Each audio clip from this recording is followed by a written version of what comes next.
Hi, and welcome to my LinkedIn Live as part of the Get Unstuck series with me, Sarah Archer. And the Get Unstuck series is designed to help you move forward in your career if you're feeling a bit stuck or you need some motivation or some ideas to kind of help you progress in your career. And today we're going to be talking about how to boost your career confidence. So if you are live, do give me a hello. And, if you've got comments or questions throughout the broadcast, just pop them in the comments and I'll come back and answer them. Or if you're watching it later on and you've got a question, just pop it in the comments because I will come back and check them. So the lives take place every Wednesday at 12:15 with a whole variety of topics, and they're designed to be very practical so that you're taking away some actions and tips to move forward in your career.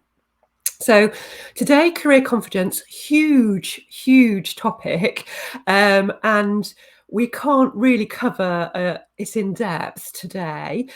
So I'm hoping that I'll be able to give you 3 or 4 confidence hacks to take away today to start thinking about how you can boost your career confidence, but also while recognizing maybe there's some areas that you might need to work on in a bit more depth to really kind of grapple with whatever is causing your lower confidence. But certainly today you'll come away with 3 or 4 ideas about things you could do to give yourself a bit of a boost if you're feeling your confidence isn't quite where you want it to be in your career. So the good news is that the research shows that confidence is around 50% nurture and 50% nature, which means that you have some control over your career confidence. Just because you're feeling not great today, not your career confidence is as high as you'd like it to be right now, it doesn't mean that that's fixed. You do have control. You can do things to improve and develop your career confidence. But it is something that there's no quick fix for, unfortunately. You do have to work at it. You have to put the effort into to get your career confidence to the level that you want it to be. And it's always going to be work in progress. So even the most confident people will be constantly working on their career confidence and managing it so that they can use it effectively. So if you were logging on hoping there was going to be a quick fix that I could wave a magic wand and you'd be able to feel career confidence in a couple of days, I'm sorry, but that doesn't work. So we are going to look at how you can kind of really develop good career confidence habits, because that's what we want to see, because they will then sustain your career confidence in the longer term. So just thinking about career confidence as a topic, there are so many elements of it that might be impacting your own career confidence. So I'm just going to share some of the things that could be going on, because increasing your awareness of what's kind of getting in your way around your confidence can help you then identify what you might need to do to give it more of a boost and work on it longer term. So it might be that you've got a very strong inner critic. So that inner voice that talks to us in a really unhelpful way because it wants us to stop taking action. So that could be eroding your career confidence, your inner voice. It might be that you lack self-belief, so you don't feel you're capable of doing whatever it is that might be coming up in your career or in your next role that you want to take. It might be that you've got some unhelpful beliefs that you've developed over time. Often these beliefs come apparent in our kind of early career life.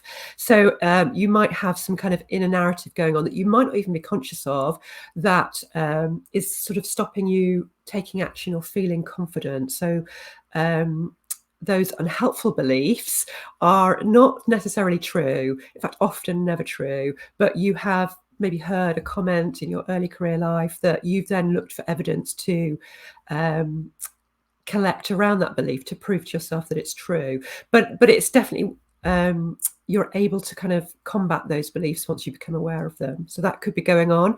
It might be that you've had a bad experience at work that has really knocked your confidence.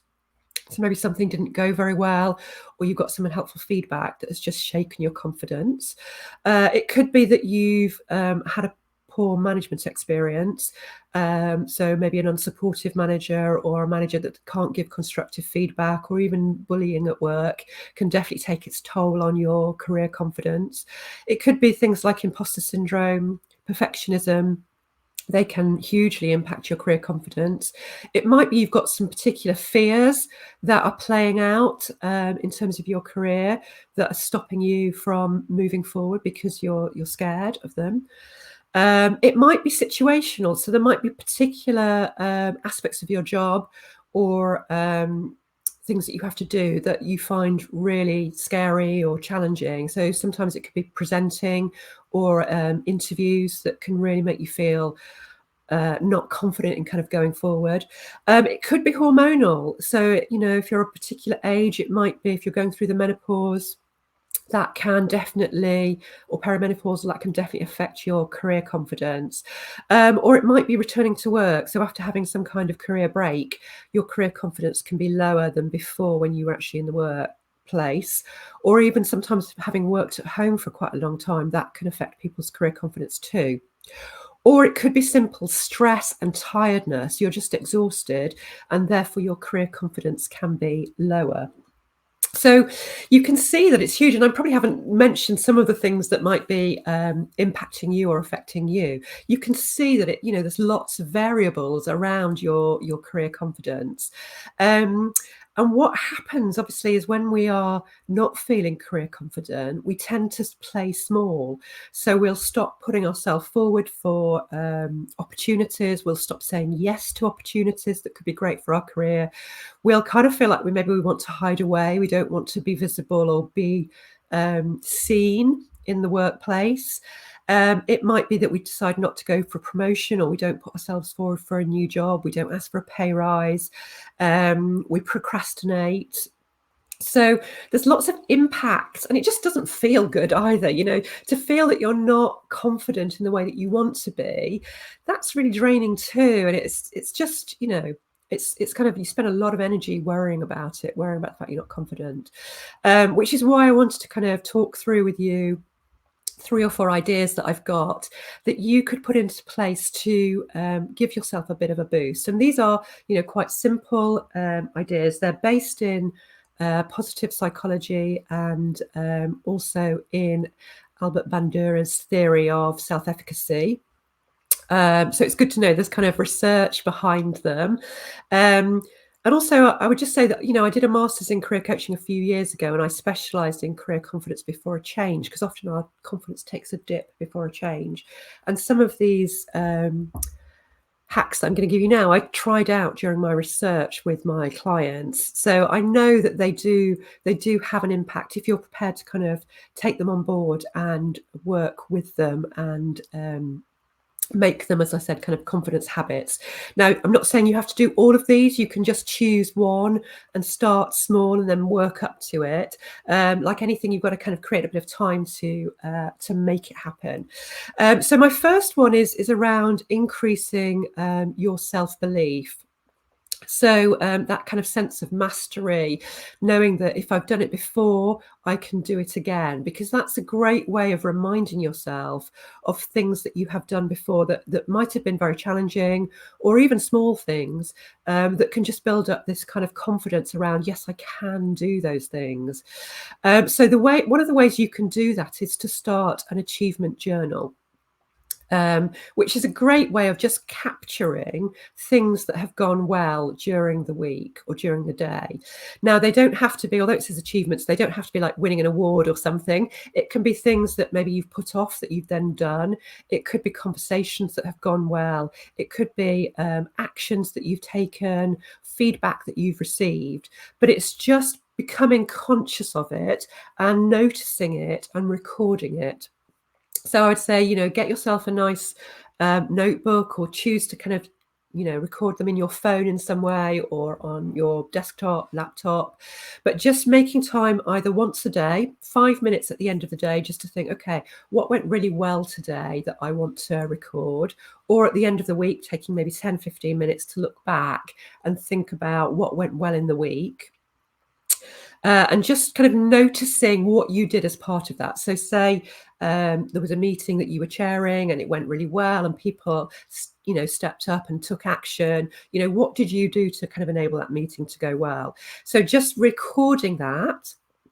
And then you can add a little reflective piece into it. You could think, okay, well, that went well, but maybe what would I do differently next time? Or what have I learned from that experience? Just to deepen the learning and kind of cement it and build your confidence around it. But knowing that you've done these things, that you've tackled these things, can be really useful at feeling that you're capable of taking on more challenge in the future. And it helps to focus on the kind of positives rather than look at the things you haven't done or negative feedback that you've received, which we're programmed more to look for. We have to work harder to look for the positives. So just focusing in a habit forming way, once a day or once a week, and recording it, because the beauty of recording it is then you can look back and read it. And I would encourage you once a week to look back at the week and the previous week and read through and remind yourself of all the things that you have done positively. And then also when you're feeling a bit low, your confidence has dipped for some reason, or you've got a big challenge, you can go back and remind yourself of the things that you have done, that you have achieved. And it's a great way to give yourself a boost. So that's my first hack. And if you've tried it, let me know. That would be great to hear if you've already done that particular one. So yeah, do let me know if you've used that and you found it helpful. My second one is to spend time with positive people, and there's quite a few benefits that spin off of this. So obviously, if you're with positive people, so people who are quite upbeat, who don't engage in that kind of negative moaning about the organisation or the team or whatever, it's going to help you feel more positive about work and about yourself generally because you're spending time with them. But also within that group, you might see there are role models that will help you feel more confident about what you're going to do. So these are role models who are similar to you. So by seeing people who are similar to you take on something that you could do, it helps you to feel you could do it too. So say, I'm going to give you an example. Say you want to do a dive from the medium-sized diving board, but you're a bit scared of it. If you see someone who's the same kind of build, athletic ability, age as you, climb up and do that dive, you will feel more confident that you're able to do that too. So similarly at work, if you see somebody who's a kind of peer perhaps, who's gone for a promotion to the kind of role you maybe want to go for and has been successful, you will be more confident that you could do that too, as long as you don't indulge in comparisonitis, which is really not helpful. So don't go in terms of comparing yourself with that person, but take courage from the fact that they have achieved something that you want to. Or it could be leading a project or taking something, volunteering to do something that you think, oh yeah, maybe I could do that too. It can really help you with that confidence that you are able to do it as well. So being around positive people can be really beneficial in definitely two ways, possibly more as well. Then the third idea is to find yourself an accountability buddy. So this is somebody who can obviously help you stay on track with things that you want to do. So, maybe some mini goals around your career. So they can help you stay accountable, which is really useful because we know that we're more likely to achieve our goals if we're held accountable. And you can return the favour. So it doesn't have to be one way. You can be their accountability buddy too. But also they can give you positive reinforcement, which is another pillar in terms of building confidence. So they can give you positive feedback. So you can specifically ask them if they're in a meeting that maybe you're taking part in, you could ask them to give you feedback on how your contribution came across, or if you're chairing it, how you chaired it. And again, you can reciprocate for them as well. And they can also give you positive reinforcement around encouragement. So encouraging you to do something because they believe that you can do it. So having others believe in you and your capability can help you to feel more confident too. So thinking about if there's somebody at work that could take on that role for you, that you could do that role for them as well. Or if there's nobody at work, somebody outside work perhaps who could do it. But it's definitely a really positive and feel good way of boosting your confidence and being able to help somebody else at the same time.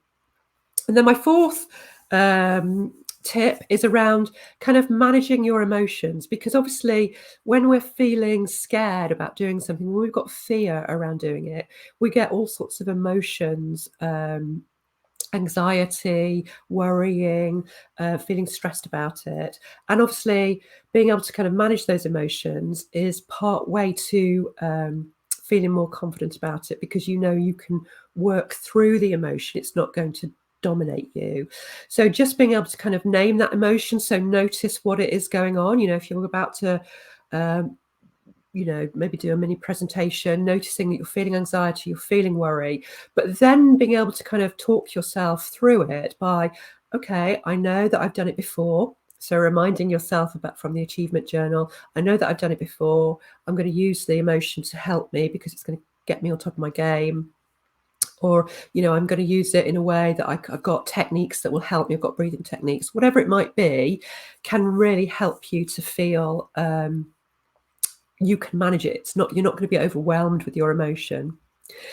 So those are my 4 tips to kind of get you thinking about what you could do now that are quite easy to do to take action around your career confidence. And as I said, you don't have to do all 4. You want to not start and feel overwhelmed and give them all up. You want to take something and work on that and embed it, make it become a habit, and then maybe take something else on top of it.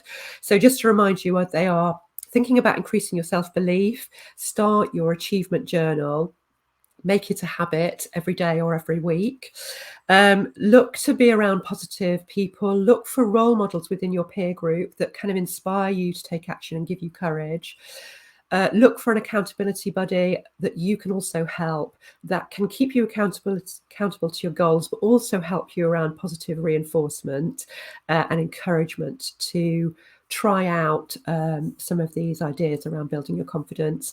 And also think about how you can manage your emotions. So start by really noticing them and think about how you can manage them through different strategies. So I hope that's been useful for you, just to think about how you could take some control around your career confidence. I am going to be next week talking about getting out of your comfort zone, which obviously often makes us feel a bit wobbly around our confidence, but is really important in terms of our growth. So hopefully you can join me for that session next week. Obviously, if you do want to do some deeper work around career confidence, it is one of the things that I do work with clients on. So you can always get in touch at some point and we can have a chat about working together around career confidence. So have a great rest of the week, and I'll see you next Wednesday at 12:15 for our comfort zone session.